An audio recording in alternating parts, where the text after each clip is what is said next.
자, 이제 제 80강 강의를 들어가도록 하겠습니다. 자, 이번 강의에서는 주택임대차보호법, 이것도 여러분들이 민법에서, 특별법에서 배웠던 부분이었죠. 자, 주택임대차보호법에서 이제 내용을 한번 살펴보겠는데요. 자, 주택임대차보호법 적용 범위가 있습니다. 적용 범위는, 자, 주거용 건물의 전부 또는 일부의 임대차에 대해서 관해 적용한다. 주거용 건물에 있어서 전부 또는 일부라는데, 자, 일부라고 하는 부분은요, 자, 주거용이 전체적으로 사용하는 부분에서 일부가 주거 외의 목적으로 사용해도 일단은 적용이 된다 이렇게 합니다. 근데 일부는 아주 조그만 일부가 아니라 전체가 주거용으로 사용하고 있는데 그 일부, 아주 조그만 일부가 다른 용도로 사용될 때 그것도 적용된다라고 볼 수 있는 거예요. 자, 그러면 임차주택의 일부가 주거 외의 목적으로 사용되는 경우에도 적용되는 부분이고요. 자, 그러면 이때 국민주택기금을 재원으로 하여 저소득층의 무주택자에게 주거생활의 안정을 목적으로 전세 임대주택을 지원하는 법인 있죠.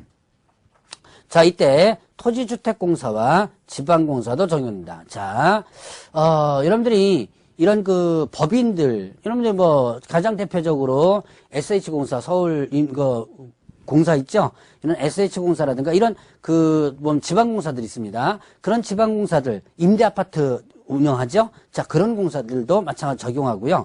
자, 그 다음에 또 이런 게 있어요. 지방공사, 토지주택공사와 관련된 부분에서 보면, 이 법인들이 토지주택공사나 지방공사 같은 경우는 이 저소득층에 대한 전세 임대주택을 지원한다. 이렇게 됐습니다. 이게, 뭐냐면, 여러분들이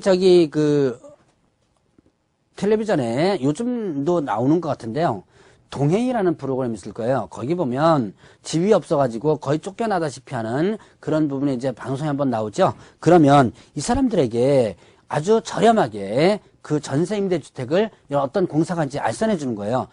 소개시켜 주는데, 근데 이제 이때, 이게, 소위 말하는 뭐냐면, 자, 적자 임대차 사업이에요. 그러니까, 자, 임대인과는 예를 들어서 5천만 원에 정상적으로 임대차를 한 다음에, 자, 다시 임차인에게 예를 들어서 500만 원만 받고 임대차를 하는 이런 부분들, 이런 사업을 지금 하고 있거든요. 자, 그래서 이런 토지주택공사나 지방공사, 이것도 일단은 적용된다. 자, 그 다음에 또 중소기업기본법에 따른, 자, 중소기업기본법에 따른 중소기업에 해당하는 법인이 소속 직원의 주거용으로 주택을 임차한 후에 그 법인이 선정한 직원이 해당 주택을 인도받고 주민등록을 마쳤을 때 적용된다 아닙니다. 자, 그러면 중소기업기본법에 의한 중소기업이 직원을 뭘 하는 거예요? 기숙사 용도로다가 일단 주택을 임차한 다음에 거기다 직원을 들인 거예요. 근데 일반적으로,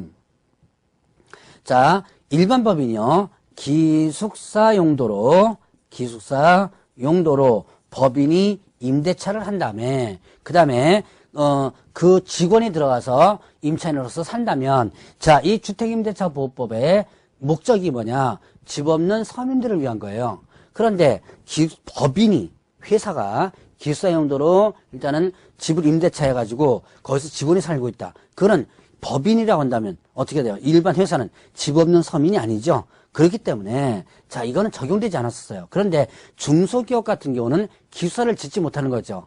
그래서 주변 지역에 단독주택 같은 걸 해가지고 기숙사 용도를 하고 있는데 주택임대차법 적용되지 않아서 불편한 부분이 상당히 많았습니다. 그래서 2년 전에 이게 새롭게 들어왔던 내용이에요. 그래서 기본법에 따른 중소기업도 일단은 이 법을 적용한다. 자, 그러면 일단은 대항력이 있는데요. 대항력은 점유와 주민등록을 마친 때, 자, 대항력이라는 뭐예요? 대항할 수 있다. 누구한테 대항할 수 있는 거예요? 제3자에게 대항할 수 있는 거죠. 자, 집이 팔렸습니다. 자, 집이 팔렸으면 새로운 집주인이 나오죠. 새로운 집주인이 어떻게 한 거예요? 야, 내가 이제 새로운 집주인이니까 너 나가라. 라고 할 수 있겠죠? 바로 그때 나는 못 나가겠다라고 정당하게 대항할 수 있는 것이 바로 대항력이라는 거죠. 자, 그러면 이때 대항력은 점유와 주민등록. 자, 인도죠, 인도와 주민등록을 마친 때 다음날 0시부터 이렇게 대항력이 발생하게 됩니다. 이건 인도 점유와 주민등록은 이건 뭐예요? 하나의 대항 요건입니다. 자, 그러면 대항력 발생 요건인데요.